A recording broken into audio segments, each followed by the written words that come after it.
Olá pessoal, aqui é Matheus Simon da Tenda São José. Eu tenho iniciado um trabalho para ajudar católicos a superarem as angústias, as preocupações e viverem de maneira mais leve, mais confiante, de forma que a gente possa dar mais atenção para as coisas que são mais importantes na nossa vida. A gente não pode deixar que as angústias, as preocupações tomem o protagonismo, da nossa vida. Então eu tenho ajudado muitas pessoas contando um pouco do que eu estudei, um pouco do que eu vivi. E hoje eu vou falar um pouco de como crescer em confiança em Deus, principalmente pelo método Mindfulness, que é um método de atenção plena. Mindfulness não substitui a oração, muito pelo contrário, nada substitui a oração. Mindfulness é uma maneira da gente acalmar a mente, da gente prestar atenção em cada momento do dia, degustar a vida de uma maneira mais leve, independente do que você encontra pela frente de dificuldade. Nós temos um grupo no Telegram, esse grupo foi formado recentemente, onde eu faço conteúdos exclusivos, exercícios, dou dicas. Então, se você ainda não está no grupo e você quiser nos integrar, se quiser juntar a nós, o link está aqui na bio do meu perfil. Tá bem? Então, nessa semana, eu fiz um desafio, passei um exercício para o grupo do Telegram, para que eles fizessem uma reflexão sobre a confiança. Por que é que nós não confiamos em Deus como nós deveríamos confiar? Essa foi a pergunta que eu fiz para ele, pedi para que eles refletissem. E hoje vou dividir um pouco com vocês a minha própria reflexão, o meu ponto de vista. Então, a live de hoje, esse vídeo que eu estou gravando, é para compartilhar um pouco mais, já falei sobre isso aqui, mas um pouco mais sobre a minha experiência. O que eu noto, pessoal? O que eu vejo? Que existem pessoas que conseguem superar as angústias, pessoas que conseguem viver mais leves, independente do nível de problema que elas tenham. Todos nós temos problemas. Se a gente fosse atrelar a felicidade, a paz interior, a ausência de problemas, ninguém seria capaz de viver em paz, não é? Mas não, acontece alguma coisa que pessoas, mesmo em meio ao caos, mesmo em meio às dificuldades, elas conseguem preservar a paz. Elas conseguem se manter em equilíbrio. Elas não deixam que os problemas esgotem as suas energias, a sua emoção. Mas o que elas fazem? Por que elas conseguem? Como elas conseguem? O que elas pensam, essas pessoas? É um pouco disso que eu queria falar com vocês hoje. Então, se você acha esse tema importante, se você vê que tem valor para você, fica até o final. Eu tenho certeza que você vai aproveitar e de uma maneira conseguir se inspirar no que eu vou dizer aqui hoje. Tá bem? Então fica comigo aqui e vamos nessa. Vamos falar sobre como crescer em confiança em Deus. Bom, como eu fiz a pergunta para o grupo, o que vocês acham, por que a gente não tem essa confiança que a gente deveria? Muitas pessoas me retornaram dizendo o seguinte: Matheus, o processo de confiança em Deus é um processo do dia a dia, que a gente vai ganhando conforme a gente vai caminhando, conforme a gente vai conhecendo Jesus, não é? Então, quanto mais a gente conhece, mais a gente confia. Quanto mais a gente está na caminhada, mais a proximidade com o Senhor a gente ganha, então mais a gente confia. Eu nunca vou dizer o contrário. Nunca vou dizer o contrário, porque é por aí mesmo. Só que eu conheço pessoas que são de longa data de caminhada, de oração diária, de sacramentos diários, e fazem um monte de coisa e não encontram paz interior. Então, deve haver algum detalhezinho, alguma coisinha que falta. E é isso que eu vou falar hoje, é sobre esse tema que eu vou falar hoje. Então, nada substitui o convívio diário, nada substitui a oração, nada substitui os sacramentos, mas tem algo a mais para a gente conquistar a confiança em Deus e viver de uma maneira mais leve, mais equilibrada. Eu vou contar um pouco para vocês sobre o meu caso, sobre a minha caminhada, para ilustrar um pouco para vocês como aconteceu e aí talvez vocês consigam se situar melhor aí. Como é que acontece? Eu, né, não trago aqui, gente, uma verdade absoluta. Não, eu só vou trazer o meu ponto de vista, o que aconteceu comigo, sobre as coisas que eu vivi, sobre as coisas que eu estudei, né? Então eu quero que você observe o que eu vou dizer com o meu ponto de vista, tá bem? Então, quando eu comecei a caminhar com Deus, eu tive um encontro com Ele em 2016, não faz muito tempo, né? Jesus me chamou: Mateus, vem comigo, vem me seguir, faz parte do meu grupo aqui, vem cá. E eu fui, né? E desde então, eu sempre professei, sempre dizia em voz alta, né? Disse várias vezes em voz alta, e até para mim mesmo: Jesus Cristo é o Senhor da minha vida. Eu faço tudo o que tu queres, Senhor, eu faço a sua vontade. Eu sou seu servo. Até na oração do Pai Nosso a gente diz isso, né? Seja feita a vossa vontade, né? Mas eu tinha vários projetos, e ainda tenho vários projetos. E aconteceu uma coisa que eu não sei se acontece com você. Eu me apegava emocionalmente às minhas ideias. Eu me vinculava com uma conexão emocional aos meus projetos. Então, quando algo dava errado, quando acontecia alguma coisa que não era conforme a minha vontade, eu ficava frustrado, angustiado, né? Chegava até a reclamar com Deus, falava: Senhor, por quê? Por que que isso aconteceu? Isso não é conforme o que eu quero. Tem alguma coisa errada. Foi então que eu percebi que existia algo errado entre o que eu falava e o que na prática eu fazia. Gente, isso acontece com muita gente, né? A gente fala: Senhor, seja feita a vossa vontade. E na hora que a vontade dele é feita, a gente acha que, como não é condizente à nossa vontade, então tem alguma coisa errada. Deus não gosta de mim. Deus me abandonou. Deus já esqueceu dos filhos dele. A gente começa a pensar um monte de coisa.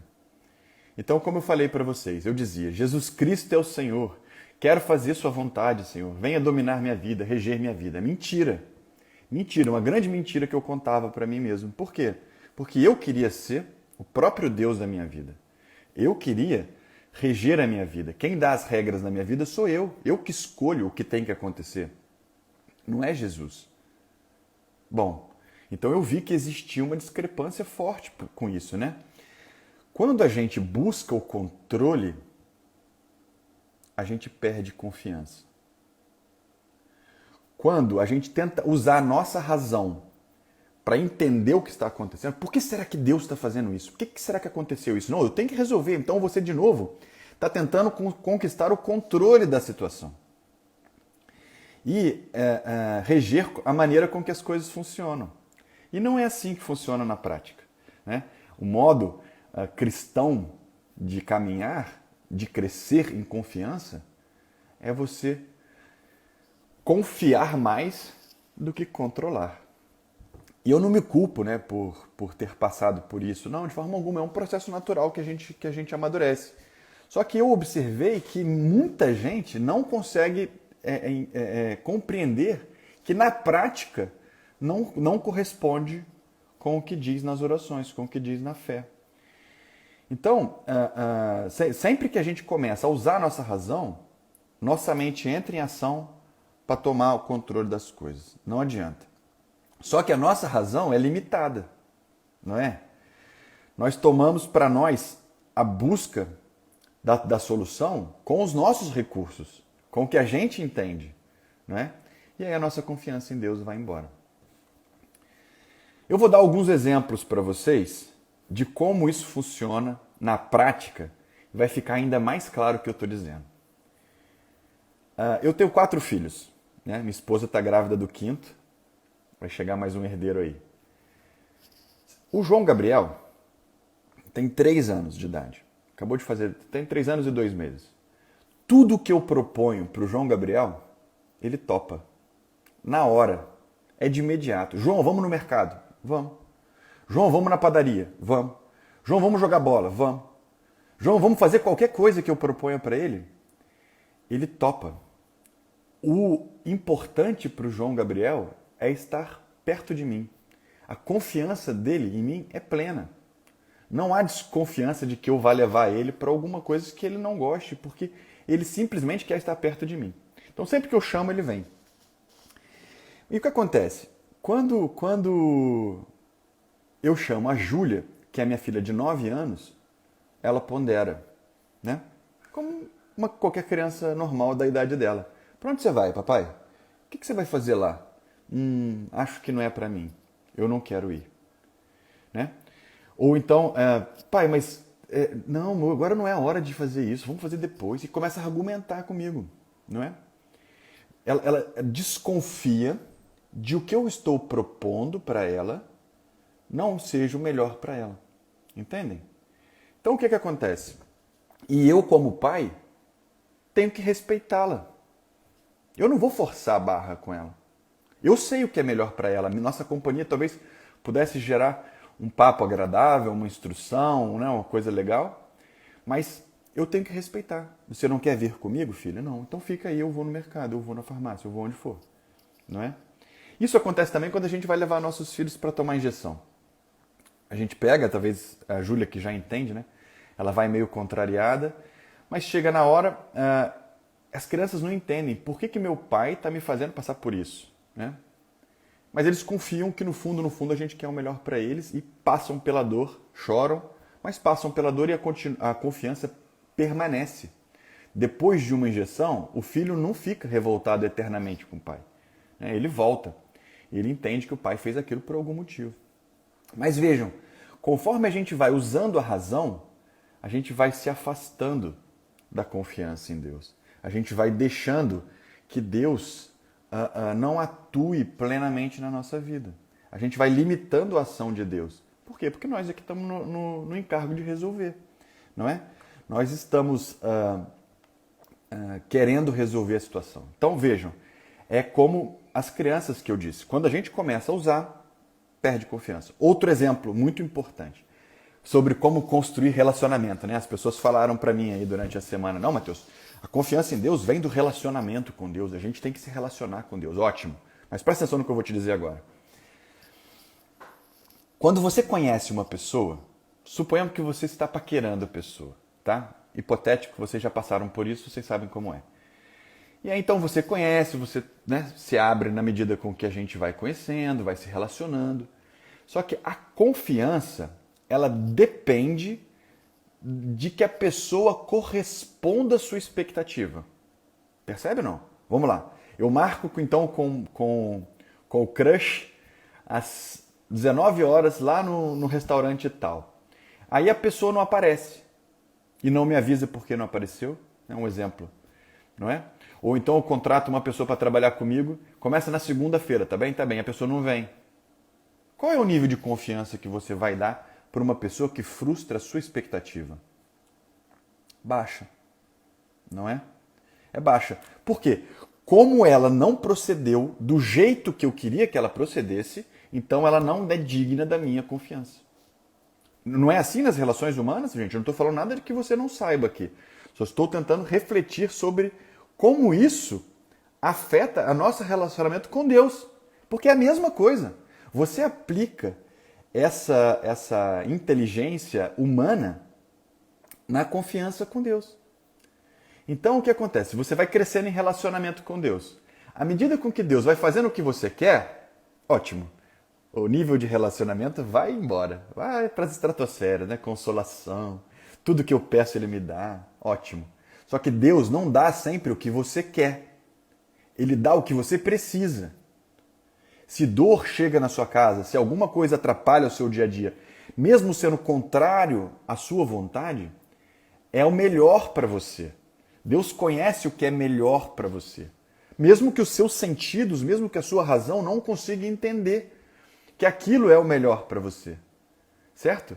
Só que o que acontece? Como ele não correspondeu ao seu desejo, ao seu anseio, você perde um pouco de confiança nele. Ó, para que Deus serve se ele não atende o que eu peço? Não é essa a base das nossas relações humanas? Mas com Deus é diferente. O processo com Deus é diferente, completamente diferente.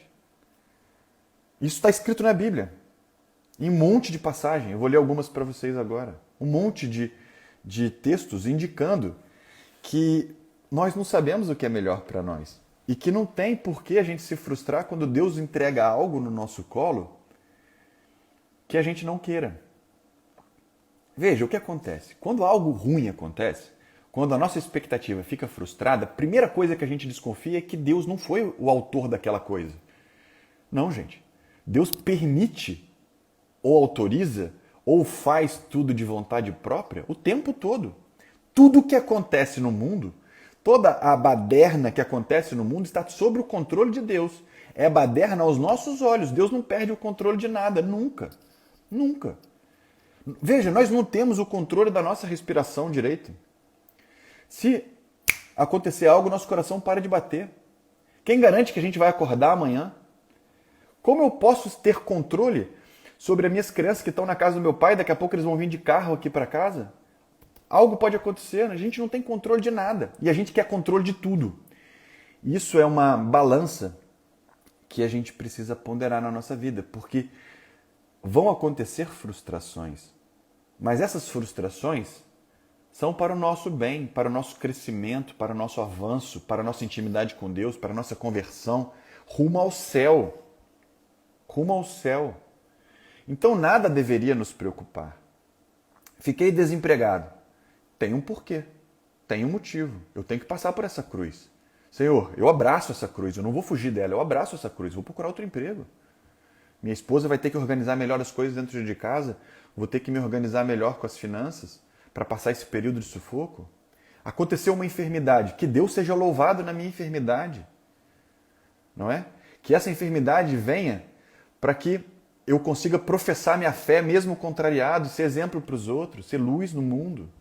Então, gente, tudo que acontece que frustra a nossa própria vontade, ela tem um motivo, ela tem um porquê. Então a gente não precisa ficar angustiado, frustrado, que Deus traiu minha confiança. Não, não, não, não. Deus faz tudo o que é melhor para nós. E se Ele não quiser algo, Ele não dá, porque Ele sabe que vai ser ruim para você. Imagina que você estivesse pedindo em oração um veneno. Senhor, eu quero veneno. Me dá um veneno. Só que entenda esse veneno, as coisas que você tem pedido, ou que você pode eventualmente pedir. Você não sabe que é veneno. Você não enxerga, você é limitado. Ele sabe que é veneno, então Ele não te dá. E você vai ficar brigando com Ele porque Ele não te deu veneno. Entende? Então, assim, quando a gente pede coisas em oração, a gente tem que pedir.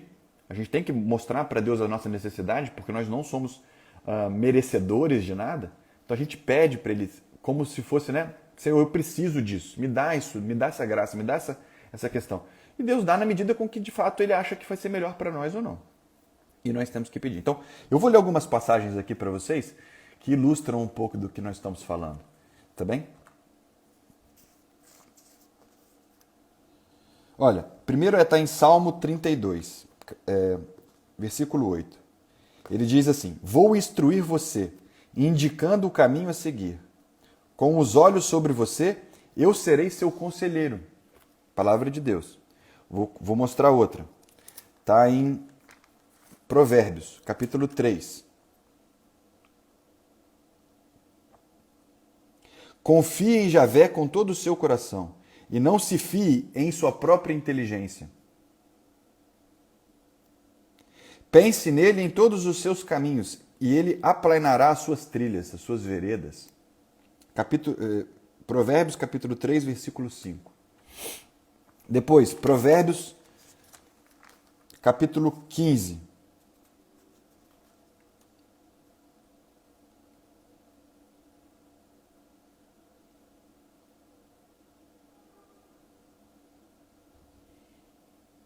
Espera aí, gente. Deixa eu puxar aqui o capítulo 15, que eu não... Provérbios capítulo 16, versículo 9. O homem planeja seu caminho, mas é Javé quem dirige seus passos. Olha que bonito. Esse salmo que eu falei está... Salmo 32, versículo 8, tá? Agora Provérbios... eu falei Provérbios 3, versículo 5... E depois Provérbios 16, versículo 9. O homem planeja o seu caminho, mas é Javé que lhe dirige seus passos. Outra, agora, Jeremias 29, versículo 11. Jeremias 29, versículo 11. Conheço os seus projetos, conheço os meus projetos sobre vocês.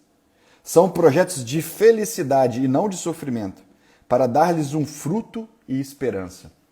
Então vejam, existem várias passagens na Bíblia que mostram que nós temos que fiar a nossa confiança em Deus. Ele sabe o que é melhor para nós. Ele conhece o nosso caminho. Ele vê a avenida enquanto a gente vê a esquina. Não é?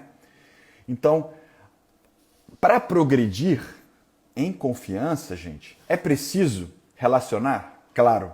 Nosso relacionamento com Deus é a base. Precisamos ir nos sacramentos? Claro. É preciso rezar? Claro. Não vou dizer nada ao contrário, de novo.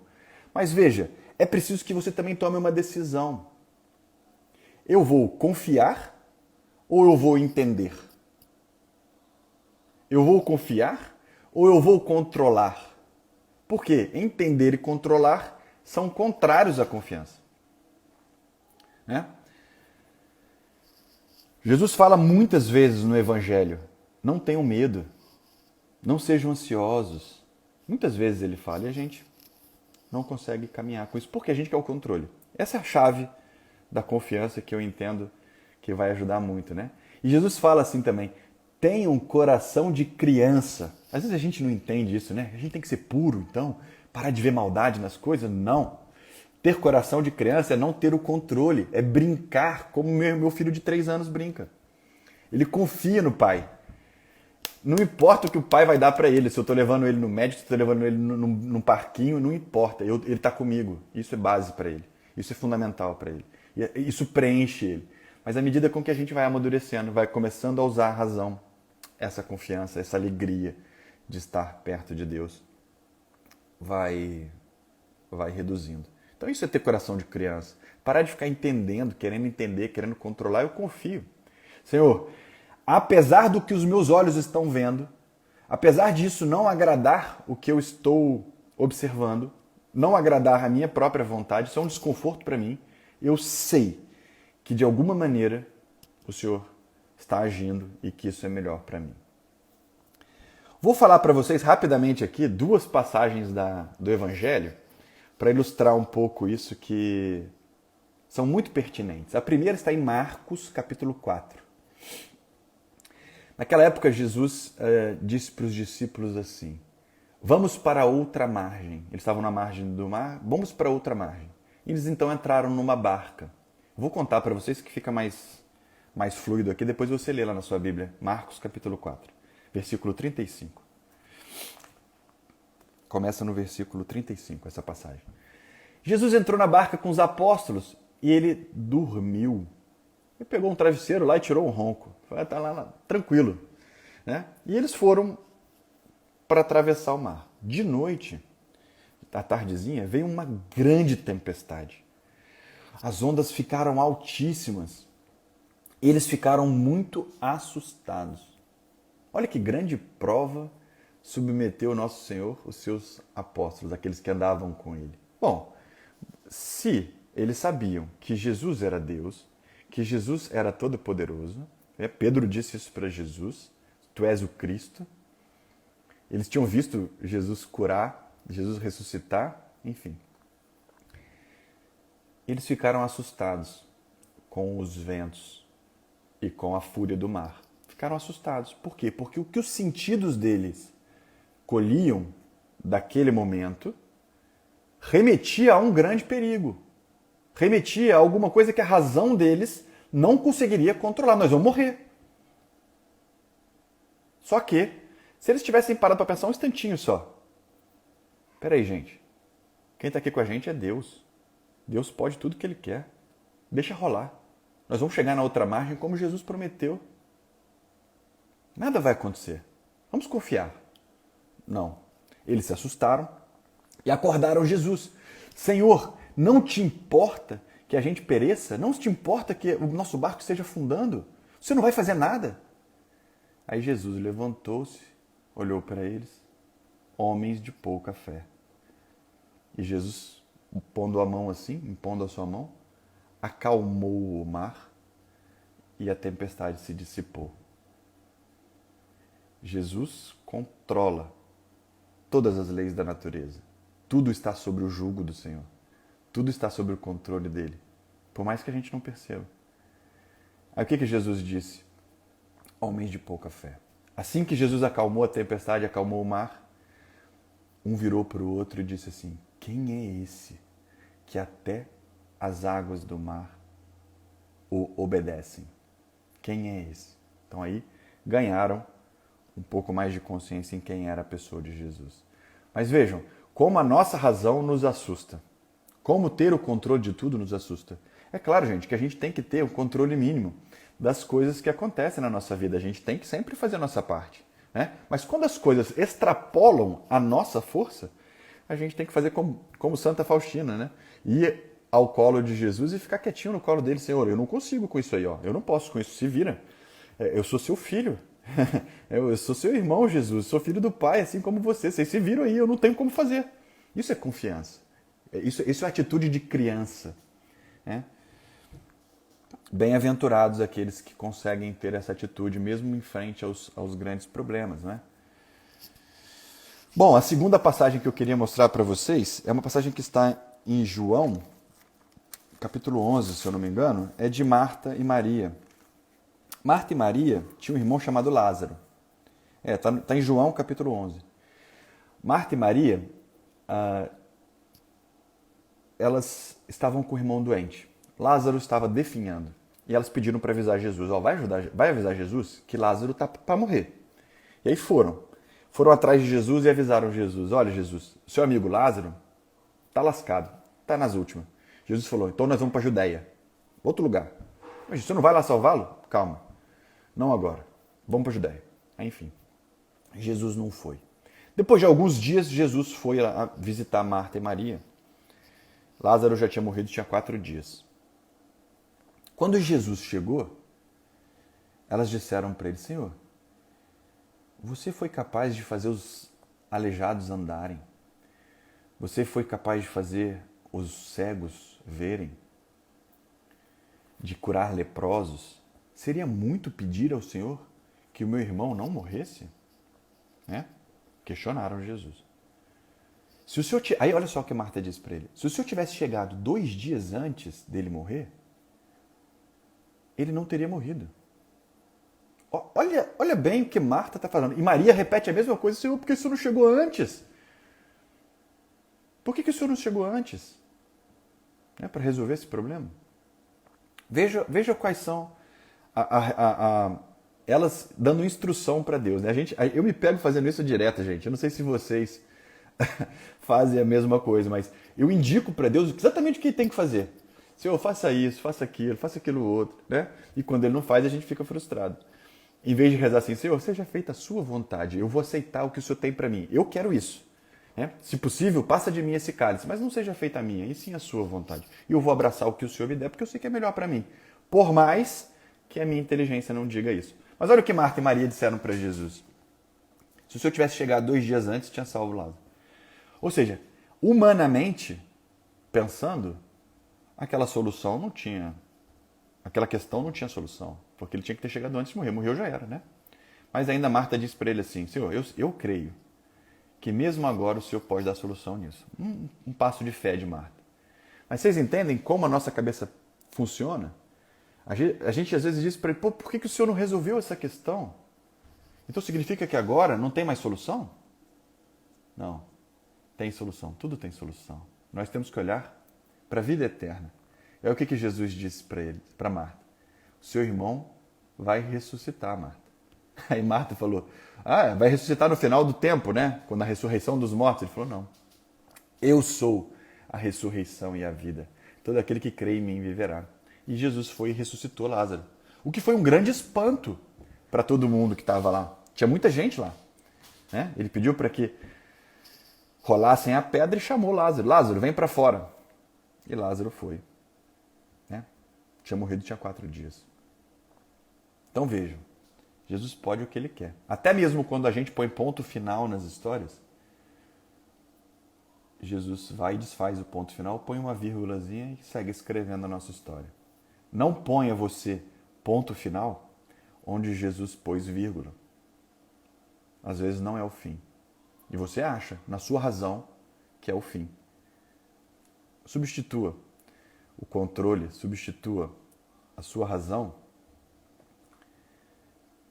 pela confiança. É o que a gente tem que fazer como cristão, que professa a nossa fé e que quer ganhar, crescer em intimidade com Deus. Né? E como mindfulness, como a técnica que eu ensino, ajuda nesse processo. Ajuda porque a nossa cabeça não consegue soltar o controle. A nossa cabeça não consegue dissolver o piloto automático sozinha. Não adianta, não consegue. Muitos, ao final de muito tempo, conseguem sozinhos fazer isso, né? Mas outros não conseguem, nunca vão conseguir. Ah, Matheus, mas mindfulness é solução para todo mundo? Não. Não. Assim como os padres usam batina, batina serve para os padres, né? O hábito serve para as freiras. Mindfulness serve para quem é ansioso. Mindfulness serve para quem é agitado, para quem não consegue acalmar a mente, para quem vive distraído, para quem vive ruminando. Não serve para todo mundo, não é? Um dia desses eu conversei com o padre e ele disse para mim, católico não precisa disso, meu filho. Eu respeito a opinião do padre. Eu respeito a opinião do padre. Só que é como dizer assim, você que não está com febre não precisa tomar antitérmico. E aí conversando com outro padre, que esse era um pouco mais ansioso, um pouco mais agitado, disse, Matheus, eu adoro fazer. Eu consigo acalmar a minha mente, não tem nada demais, não tem nada contrário à nossa doutrina, desde que usado num contexto correto. E é isso o ponto fundamental que eu ensino nesse nosso grupo, nessa nossa jornada, gente. Tem que usar com o contexto correto. Não é o contexto zen, porque aí tem interferência esotérica. Não é isso. Mindfulness é uma técnica psicológica, um protocolo comprovado contra estresse, contra ansiedade, que pode fazer com que a gente desligue o piloto automático, que a gente saia do controle, que a gente saia confortavelmente do controle. É um passo a passo. E aí você consegue crescer em confiança. Aí você consegue crescer em paz interior. Não é? Se Jesus disse, não sejam ansiosos pela sua vida, então ele vai dar um caminho para a gente percorrer isso. Só que qual é o caminho? Né? Para muitos, esse caminho já está trilhado. A pessoa não é ansiosa, a pessoa é silenciosa, a pessoa consegue se concentrar, a pessoa não se preocupa, a pessoa, quando vê um problema, fica tranquila. Mas outros não. E a gente tem que entender essa diferença. Não é? Então, para muitos, não vai servir o mindfulness. Talvez você já tenha essa paz interior. Glória a Deus. Vai em frente. Continue rezando seu rosário. Nunca pare de rezar seu rosário. Né? Agora, aqueles que têm uma agitação interna, que querem resolver, essa é uma técnica que vai ajudar. É uma técnica que vai ajudar você a se concentrar mais, parar de ouvir as histórias que a gente conta para nós mesmos, sair um pouco da cabeça para poder rezar o rosário. Entende ou não? Você vai gastar 5 minutos antes do rosário para então rezar o rosário. E aí quando você rezar o rosário, você vai estar conversando com Nossa Senhora. E não preocupado com as contas, não com aquele turbilhão de pensamento na cabeça.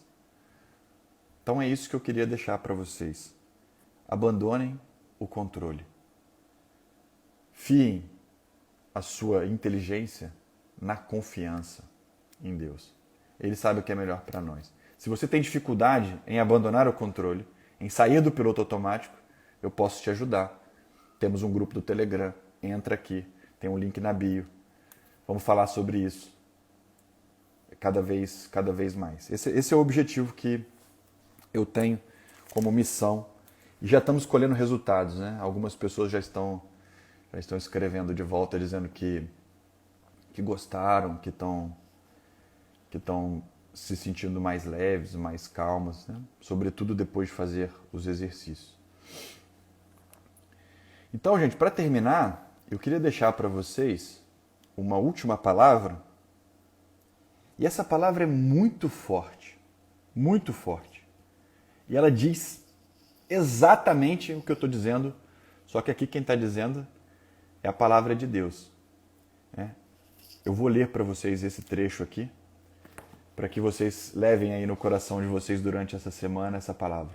Meditem sobre ela. A meditação católica é isso, ler e entender. Isso é meditação católica. Mindfulness não é meditação. Tá? O que eu estou propondo agora não é um exercício de mindfulness, é um exercício de meditação.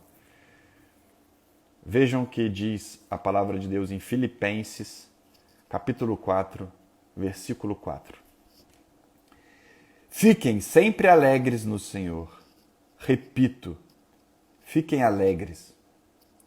Que a bondade de vocês seja notada por todos. O Senhor está próximo. Não se inquietem com nada. Olha aqui. Não se inquietem com nada.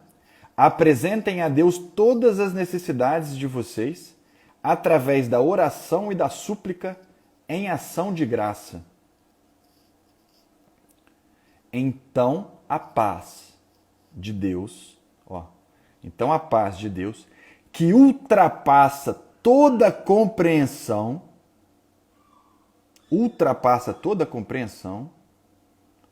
guardará em Jesus os corações e pensamentos de vocês. Olha que maravilha. Veja se essa palavra não corresponde com o que eu estou trazendo hoje para que a gente cresça em confiança.